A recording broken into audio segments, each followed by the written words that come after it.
Hey, y'all. Welcome to another Saints pregame live chat brought to you by NOLA.com, the Times-Picayune. And we are in store for an interesting game today. The Saints take on the Broncos. My name is Jeff Nowak, NOLA.com's digital sports producer, and I'm here to guide you through the beginnings of what will be one of the stranger games you may ever see in both the NFL, college, whatever you want to look at. This is a game where one of the teams does not have a quarterback on the roster available to play in the game. That is just a fact of life. If you were the Denver Broncos today, I can't recall in my lifetime ever seeing a team just not have a quarterback, just straight up not have a quarterback to play. But that's where we are right now. The Broncos are going to start Kendall Hinton. He's a wide receiver that played some quarterback at Wake Forest in college. I think he converted to wide receiver in his junior season. He is a practice squad quarterback that they have called up for today. They found this out yesterday, so there is quite literally no way they could have installed a game plan going into this game. And the irony that I can't talk right now. The irony to me is that Kendall Hinton probably spent a lot of this week on the practice squad playing scout team quarterback and pretending to be Taysom Hill.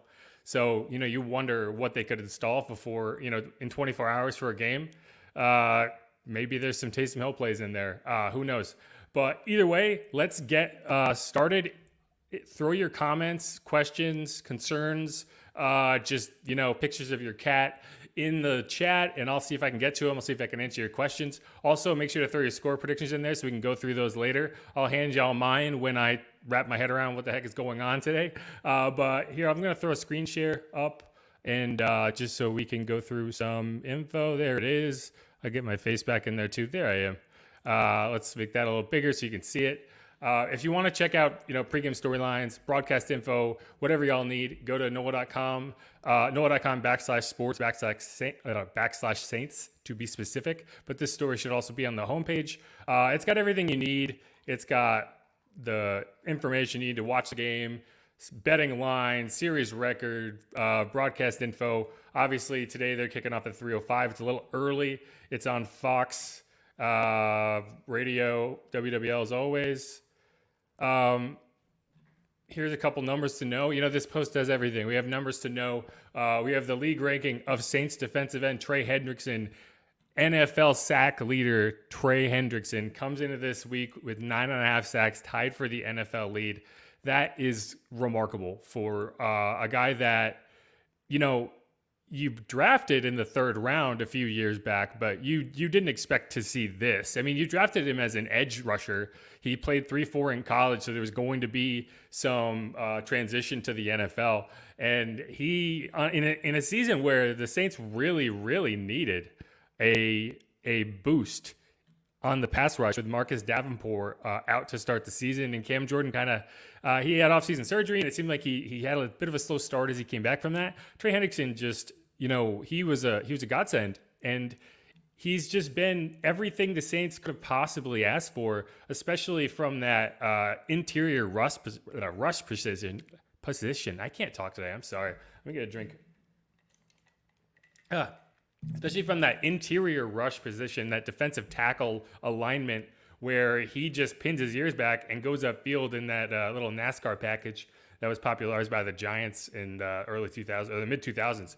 And he's just been a load in those interior sets that you just can't try to stop him with David Onyemata, who's also been great, basically playing the nose tackle and just taking a double team and allowing Trey Hendrickson to just dive upfield and get after the quarterback.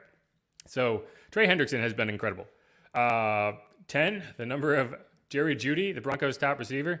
He's playing, as far as I'm aware. Let's see. We go through inactives here in a second. It's just a matter of whether there's a quarterback who can actually throw him the ball.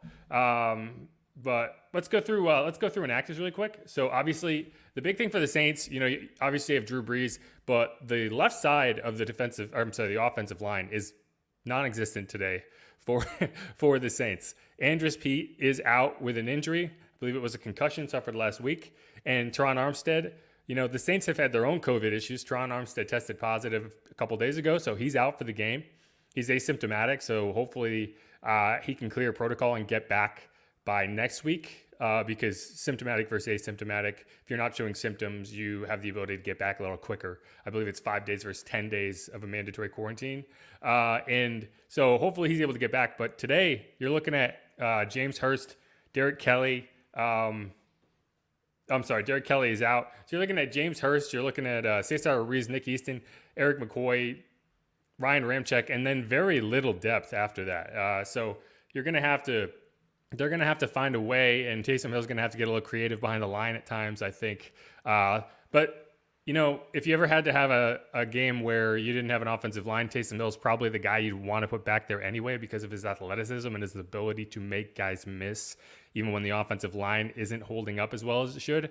So, hey, could be worse. It could be Drew Brees getting teed off on in certain situations. So, the other key name out today, Deontay Harris is out with a neck injury, so that likely puts Marquez Callaway back there returning kicks. You saw him do that earlier in the season. I want to say it was against the Lions, Panthers, Chargers. It was the Chargers game. Deontay Harris missed. Marquez Callaway did a really nice job in punt returns and kick returns, so you're going to see him do that again today, I imagine, and hopefully he can continue that performance.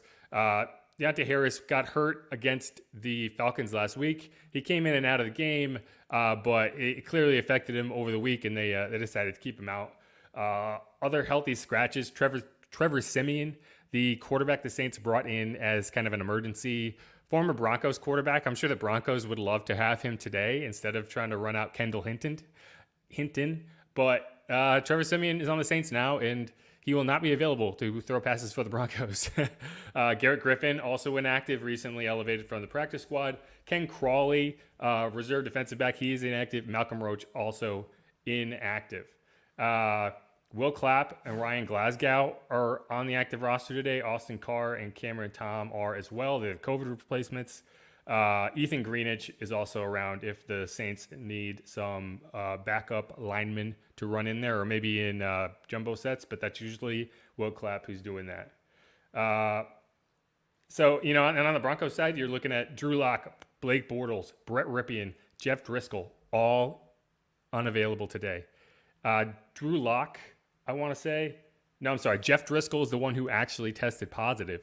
But because they were not following protocol, which the Saints are well versed in, based on what happened today and what's happened previously, the other three quarterbacks were placed in quarantine as close contacts with Jeff Driscoll, who did test positive. The other three did not test positive, but they are unavailable because the NFL reviewed footage from practice and saw that they were in close contact with Jeff Driscoll. And that is why they are not available today. It's a bizarre kendall and I have no idea.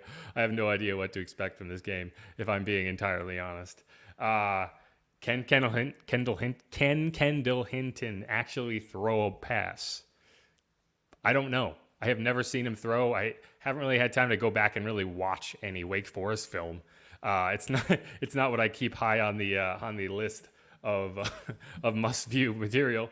But, it's one of those games where, as a defense, the Saints don't have any idea what to plan for. And while that's going to be the advantage to the Saints in terms of the Broncos being incredibly limited, there's really no good game plan you can install as a defense to try to plan for what Kendall Hinton's going to do. You kind of just have to run your base sets, try to get pressure on the quarterback, play a lot more spy, play a lot more contain, rush than you would normally, because you have to imagine he's going to want to run and see what happens. Make tackles. Don't lose your form upfield and allow him to kind of break contain, and trust that he can't beat you over the top, because until I see it, I don't believe that he can. And it's kind of it's really not that difficult, not that different of a strategy from what the Broncos are going to try to do to Taysom Hill today. They're going to also try to pressure him, but keep him within the pocket and try to force him to make deep throws and see if he can do it. We have a lot of comments coming in, so I'm going to start rolling through those. We have about 40 minutes until kickoff. So let's see. John T, first one in here with the Who Dat. Appreciate it as always. Here's another one. We'll just go through the Who Dat so you can see it. DLP 2600. That sounds like a computer model. Motivated by them. Who's playing left tackle? It's gonna be, it's gonna be tough until you get out there. It's gonna be tough to see who they actually run out. I imagine it will be James Hurst because he is the one who has played left tackle previously. He played left tackle against the Panthers when Teron Armstead went out with an injury, and he's a left tackle. He's listed as a left tackle on the roster, so you have to imagine he would be the guy. Ethan Greenidge went in place of Ryan Ramczyk when he got hurt against the Lions. So I imagine that he is going to be the next one up in that rotation. But it's tough. If James Hurst comes in and struggles, you could see them kind of shuffle around, I imagine. And you're also going to have Cesar Ruiz there next to him. You're going to have Nick Easton there next to him at left guard, I imagine. I think they're going to want to try to keep the consistency on the right side of the line with Ruiz and Ramczyk with McCoy in the middle. But we'll see. I think they're going to send a lot of extra help to whoever is the left tackle, likely James Hurst, with Josh Hill probably playing a big role today. I wouldn't expect to see Jared Cook being that guy a lot of the time because Jared Cook has had a really rough season blocking. But Adam Troutman, you're probably going to see a lot of 2 tight end sets with Josh Hill and Adam Troutman kind of stacked over the left tackle just to give that extra strong look on the backup left tackle side. 2020, nothing's normal. That is very true. You've hit the nail on the head there.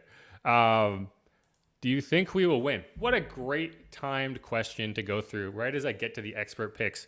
If you want to go through that, our reporter, Amy Just, thinks the Saints win 30-12. Luke Johnson, another beat writer, Saints 27, Broncos 20. He thinks the Broncos are going to put up 20 points. I don't know if he has adjusted this his point projections with Kendall Hinton in mind, but he still gives the Saints a win. Saints 24, Broncos 7. I think that's a really a really savvy score there, even though he has the wrong record. Let's not worry about that. But yeah, so if you're asking me, the Saints would be really ashamed of themselves if they came out and did not only win this game, dominate this game. From a defensive standpoint, allowing 20 points to a team without a quarterback is not going to send anyone home happy. As you can see here, we have James Hurst at the left tackle. Amy just tweeted that. So as we expected there, let's see if I want to get back to the page I was on. James Hurst over on the left side with Nick Easton, Eric McCoy, Cesar Ruiz, Ryan Ramczyk on the opposite. So you're looking at a team that doesn't have a quarterback, and you're looking at a defense that has been very, very effective the last 3-4 weeks that they've been in after struggling in the beginning of the season.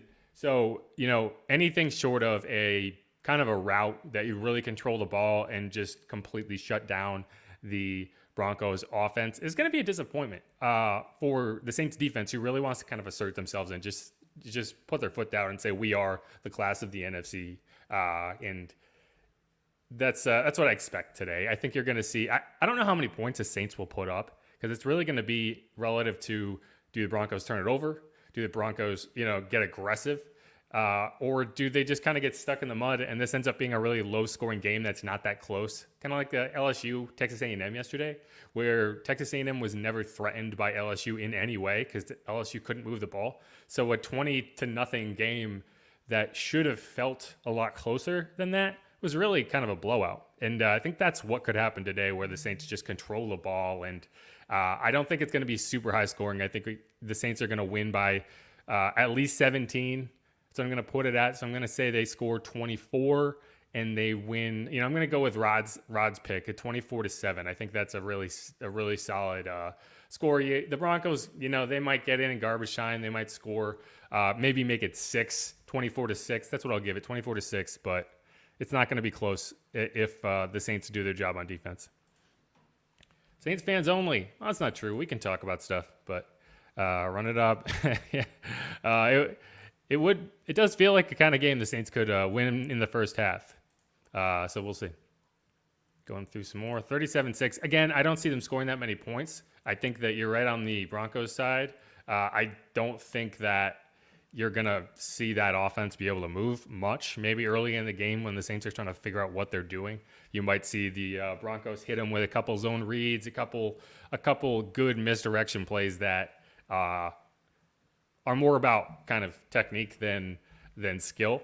And once the Saints kind of get an eye on what's going on, I think they'll lock it down really well. But yeah, I mean, I think anything from 20 to 30 is going to be more than enough for the Saints to win this game. This fine was from 2 weeks ago. Yeah, so we didn't really get into that. The Saints got fined, I want to say $500,000 for their second, well, no, now their third violation of the league's COVID protocols. I'm stumbling a lot. It's been a weird day. It's been raining. I'm not quite fully awake yet, I think. But they were fined $500,000 for violating the league's COVID protocols for, I want to say, the third time, because they got a warning and then they already had pretty major fines for earlier in the season when they violated protocol. And this time was over the locker room celebration videos where players didn't have masks on. I want to say it was $500,000 again, and this time, as was threatened and has also been levied against the Las Vegas Raiders, they were docked a 7th-round draft pick, which feels really significant, even though it's, in the grand scheme of things, a 7th-round pick isn't a huge deal. The Saints are going to, instead of drafting a player in that spot, instead of drafting Tommy Stevens, they're going to sign Marquez Callaway. They're going to sign guys like Deontay Harris, Malcolm Roach. So it's not going to, in the grand scheme, it's not going to affect them that much. But it is still, there's a lot of season left, and it only gets progressively more punishing as you continue to go through these fines and these like escalated consequences. And the Saints really, as frustrating as it probably is for the management, for the players, for everyone involved, in terms of feeling like this is kind of inconsistent, what's the enforcement of these punishments? It's still, it is what it is. You gotta just find a way to be smart and not have these continue to crop up on you, because, you don't want to start losing draft picks. That actually can affect you. Even if you don't think that 7th-round pick is of value to the franchise or the roster in terms of building it, it's still a trade piece that you no longer have. If you're trying to pull off a trade with another team and you're just like, they just want like that one little piece that just to put it over the top, and you throw on that 7th-round pick that helps kind of grease the wheels, that's useful, and they don't have that anymore. And it's for something that is totally controllable in the Saints scheme of things, not the pandemic, obviously, by nature being uncontrollable, but your following the protocols is controllable, and the Saints need to be smart about that, because you don't want to start losing 5th and 4th-round draft picks over not wearing masks the way the league tells you and things of that nature. From a monetary perspective, obviously these fines don't affect the salary cap, so that's not something to worry about. But it's always tough to put into perspective how much like a $500,000 fine matters or affects a billion-dollar organization, right? And I usually look at it from the perspective of, think of it like you're driving to work and you get a speeding ticket, and it's not something that's going to really destroy your finances, not something that's gonna make you miss rent this month, but it could definitely ruin your day. It could definitely really kind of suck. And I think that's kind of the perspective that you should look at this from a team perspective. And going beyond that, think about if you get 3 speeding tickets in the course of 2 months. Again, you're going to be able to survive that financially, but it's really going to start to get annoying, and it's going to start to be a problem. You're now reaching the point that your insurance rates are going up, and you're having problems with your that sort of thing, getting financing and things like that. And it's just one of those things. It's like you were speeding, So you can't say that you didn't earn the ticket. But everyone else was speeding too. So why did you get a ticket? It doesn't matter. You're the one who has the ticket and you have to pay. So what do you do to solve that problem? You slow down and you start to plan for where the speed traps are. But that's a very long form analogy of just, you got to figure it out. I mean, you can't, this is not a battle the Saints are going to win. If they're going to appeal this fine and maybe they get that pick back, maybe they get some of the fines reduced, but this is something that's going to continue to be there. This pandemic is not going away anytime soon, and the Saints need to do a better job of managing it from the perspective of wearing masks. I imagine the Broncos are going to have similar penalties once, even beyond losing their quarterbacks for this game. Why are the Saints punished, but other teams who wear masks didn't get fined? It's the Raiders lost a 7th rounder, or I want to say maybe a 6th rounder. I can't remember. They lost a draft pick. It has been enforced elsewhere. It's just the Saints and the NFL have a very long-standing relationship in terms of discipline, and it's always going to be more significant when things get levied against the Saints. But I think that it's a fair criticism that this has not been uniformly enforced across the NFL. There's no way to claim that it has been, but that still doesn't. Again, going back to the speeding analogy, just because other people were speeding too doesn't mean that you weren't guilty of speeding. So you get a ticket. You can't say I don't deserve this ticket. You can say you should give other people tickets, but that doesn't solve your problem. So you need to just be smart about how you handle it. You need to control what you can handle. And that's where we're going to go on from there and kind of talk about the game a little bit more. Are they still doing the pregame hand drop? Who dat chant at the Dome? That I don't know. I haven't actually gotten in there to cover a game yet. Unfortunately, I'm hopeful that comes soon. Although with the way coronavirus seems to be kind of cropping back up, it might not be until the playoffs. I know that they have about 6,000 fans, so there is some noise. Yeah, I think this is a good point, Jorge or George. I can't say for sure how you pronounce your name, but I'll go with Jorge. The Saints really could just put their foot on the Broncos' throat early in this one and make it a very boring game. And that's what you'd like to see them do if you're a Saints fan.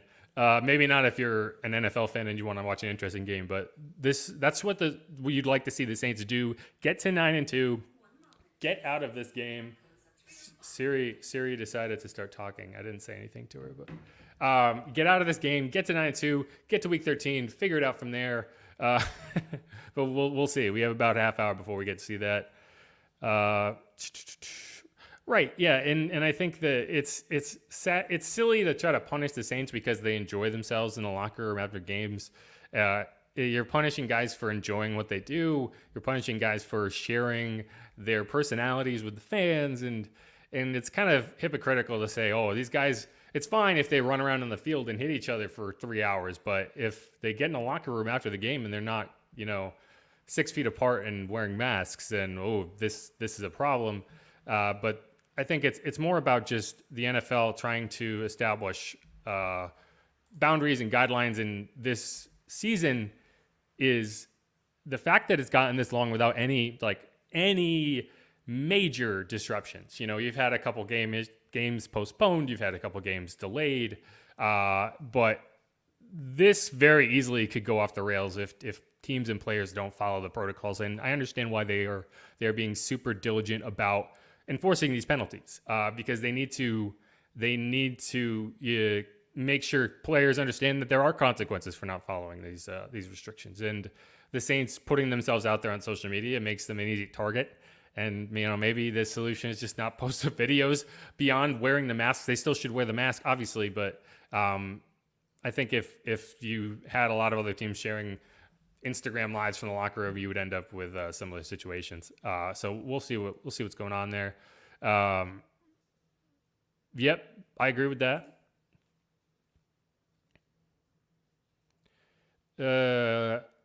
It depends. I don't know. It's always tough because if he turns himself into a runner, it's not a sack. So I don't know. I'd have to look that up. I haven't watched a true Wildcat game in so long. I think it would be a tackle for loss unless his forward progress is stopped. There's a difference between a quarterback in the pocket. Actually, okay. I want to say that the distinction is if the running back has broken the pocket, it will be a tackle for loss. Just like if a running back has or if a quarterback has broken the pocket, they turn into a runner at that point. They lose their quarterback protections. I think that's the same thing you'll see here. I think it's just a matter of recording stats. There is some gray area in stats. Like you'll see a running back go to the edge, or I'm sorry, a quarterback go to the edge of the field, and he's still trying to throw. That'll be a sack because he's trying to throw. And they have professional statisticians who go through and keep these things, so they make that determination. It's like calling an error versus a hit in baseball. There is some subjectivity to it, but I don't think you're going to see a 20 sack game if Kendall Hinton turns into a runner a lot and tries to do that. Shouldn't I be wearing a mask in my house? I think I'm okay. No one else is here. The door's locked. I think I'll be fine. But if you want to come over, I'll wear a mask. How about that, Stacy? Thanks for the question though. Other things doing the same thing. Yeah, it's tough. I'm gonna move on from that, but yeah, I agree. We'll win the appeal. I don't think they'll win this appeal. I don't. I think they might reduce the fine. I don't think that they'll give the draft pick back. I think they're trying to make a point, and I think the point is that if you don't follow the rules, you get penalized for it. And taking the lost draft pick away won't send that message, and I don't see it happening. But you never know. Who's QB? I assume you're talking about the Broncos. You're talking about Kendall Hinton. He is a rookie practice squad wide receiver who played 2 years of quarterback for Wake Forest, and he is the Broncos quarterback today. And who knows what's going to happen. All right, we're running out of time here. I don't want to keep you guys too long before the kickoff. So let's see. I'm going to see if there's any more questions, any more score predictions. We can go from there. Thanks, Stacy, for all your chiming in, but let's keep it a little more PG than that. I'm not going to click on it. We need Kamara to do better than last week. They need to throw him the ball. Yeah, I mean, I don't think Kamara's lack of attention in the passing game had anything to do with Kamara or Taysom Hill specifically. I think it was just, they didn't need to use it. I mean, they didn't need to overwork him in a game that they were really in control of. And I think that you're going to see his usage change a little bit with Taysom Hill. He's not going to throw checkdowns when he has an opportunity to scramble, the way that Drew Brees would kind of treat that check down as the outlet when the play broke down and that was his last option. He would check it down, or he would get there a little quickly at times, and that's been a criticism. But that's just not how Taysom Hill will operate, because if he goes quickly to a check down, you're kind of losing one of the most effective elements of Taysom Hill's game, which is he can scramble. He can make guys miss. He can attack an extended defense and really gain positive yardage where other guys can't.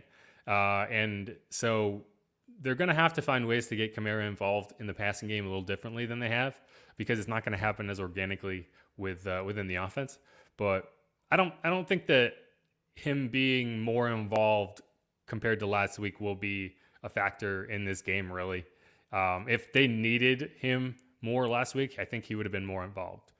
They leaned on Latavius Murray in the second half, and I think that's a good thing. You want to keep him fresh down the stretch of the season. You want to get Michael Thomas more involved. If you want to say the guy who you want to get more involved in going forward, it's get Michael Thomas 12 targets like he got last week. Get him really engaged the way that he was last year, and he was just dominating people, and you saw a bit of that. He's getting back to that point now, and that's what you got to see. Okay, 33-6. We got another one. I will burn my Broncos jersey if we lose. I don't know what that means. Are you a Broncos fan that's going to burn your jersey? Or are you a Saints fan that for some reason has a Broncos jersey? And you will be so upset that you even have that Broncos jersey that you're going to burn it? I don't think that's what it is. I think you're just a Broncos fan that found you right here. And that's fine. We're glad to have you. But I wouldn't, if you're a Broncos fan, I wouldn't take a loss today too hard. This is going to be a tough matchup for the Broncos. Kamara will have 2 touchdowns. The defense will have a big day in sacks and interceptions. I agree. Kamara is going to have a bigger day. I think they're going to try to get him involved. As we talked about earlier, I think that they will want to get him involved. They will want to see that connection between Taysom and Kamara, but I don't think that it's going to be rushing. I think they're going to find ways to get him involved in the passing game because running between the tackles hurts. And the Broncos have a good pass rush. They still have Von Miller. They still have a good defense, and they're going to want to extend it a little bit. I also, I don't know about sacks and interceptions. I think I don't know if the Broncos are going to throw. You can't really get an interception if the Broncos don't throw the ball. And it's really, you're not going to get sacks if they're running a lot of zone read, if they're doing a lot of design quarterback runs. You're going to want to keep them below 3 yards a carry because that means they're not getting first downs on 3 carries, and see what happens from there. But the Broncos are going to try to possess the ball, and you really can't just allow them. If you've ever watched Army play football, that's what I expect from the Broncos today, where a perfect game for Army in that kind of inverted veer, that triple option is 3 plays to get 10 yards in 1 inch every time. Like, you are getting a first down on 3rd down every single set of downs, and you are just milking the clock as far down as you can, and hopefully scoring at the end of that possession because you know that you cannot score quickly enough to get in a shootout to catch up if you get behind. So the only option you have to win is to really just shorten the game and make it painfully difficult for the Saints defense or the opposing defense to get off the field. And that's what I think you're going to see from the Broncos today. Who knows if they can do it? It's going to be on the Saints to stop the run. The Saints are going to have a hard time. This might be the game where the Saints record ends of the holding opponents to under 100 rushing yards or holding opposing rushers to under 100 yards. They haven't allowed a single rusher to go over 100 in more than 2 years, something like 52 games. It was Samaje Perine with Washington in the 2018 season that did it. And the Saints, that was the game the Saints came back in and won in overtime, the crazy game. But I don't think that the Broncos are going to be efficient running the ball today, but Melvin Gordon might carry the ball 40 times, So we'll see what happens. We have one prediction: Broncos 0. That's we'll see. I mean, if you're going to get a shutout in any game, it's probably going to be the one that the opposing team doesn't have a quarterback. Do you think Wilson will get some snaps today? If the Saints get up by a lot, yes. Yeah, I don't think it's going to be we're going to try to work Taysom Hill and Jameis Winston into this kind of combo setup. Taysom Hill is the quarterback for the Saints right now. Okay? This is not a Taysom Hill and then some, weird trick plays where Jameis Winston comes on the field and lines up as a wide receiver. That's not what the Saints are doing. Taysom Hill is the quarterback, and unless there is a reason where he should come off the field, be it an injury, be it a blowout one way or the other, they're not gonna pull him out of the game just to kind of do that gadgetry that you've seen in the past. So to answer your question, I don't know.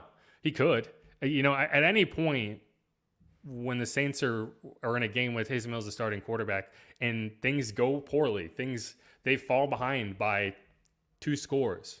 They get ahead by 2-3 scores in the second half. You could see Jameis Winston in there just because of the nature of what Taysom Hill does on offense. He's not going to score as quickly. He's not going to be able to come back from big deficits the way that a more traditional passer would. So you could always see it, but it's not going to be a snap share the way that Taysom Hill has had with Drew Brees. Okay, I'm going to go through 1 or 2 more, and then I'm going to call it. They clearly won't be passing much today. I'd say it'd be hard to stop that. Yes, that is true. Who dat from Seminole, Florida? It's raining here. I hope you're staying dry over there. the Saints are out in Denver, where it is much colder and the air is much thinner. I saw Will Lutz hit from 60 yards in warmups. So that Denver is helping him out. We'll see. I mean, they don't have anything else but a running game. So I don't know if they'll get 0 yards. They might average 1 yard per carry by the end of the game, but they're going to get a few yards. I'm not sure you're referring to, but yeah, we'll leave it here. BT Tram, that's correct. Saints just paid Taysom Hill $21 million. He is the starter. Taysom Hill, QB1. We'll see it again today for the second time. Let's see how it looks. But all right, y'all. Thanks for tuning in. Again, my name is Jeff Nowak, NOLA.com's digital sports producer. You can check me out on Twitter at Jeff_Nowak. Thanks everyone for tuning in. I always appreciate anyone who jumps in here, asks a question. It's always nice to talk to y'all. If you have any questions, you want to hit me up on Twitter, it's on there below. If you want to send me a DM, those are always open. Also, check out our coverage, NOLA.com/sports/Saints. As you can see here, we have our live updates going and about to get started in about 15-20 minutes. Also check out, our Facebook page, New Orleans Saints and NOLA.com. We have a Facebook group, Saints Chat 504, which you can join and drop in your comments, drop in your posts, and check us out on YouTube, NOLA.com or New Orleans Saints on NOLA.com. It's our YouTube channel, at Saints Now on Twitter, and we're also on Instagram. You can find us on any of those platforms. And thanks again for checking us out. Saints versus Broncos on Fox, 3:05 p.m. Kendall Hinton versus Taysom Hill. It's going to be a show. I'm just not sure what that show is going to look like. All right, y'all. Peace.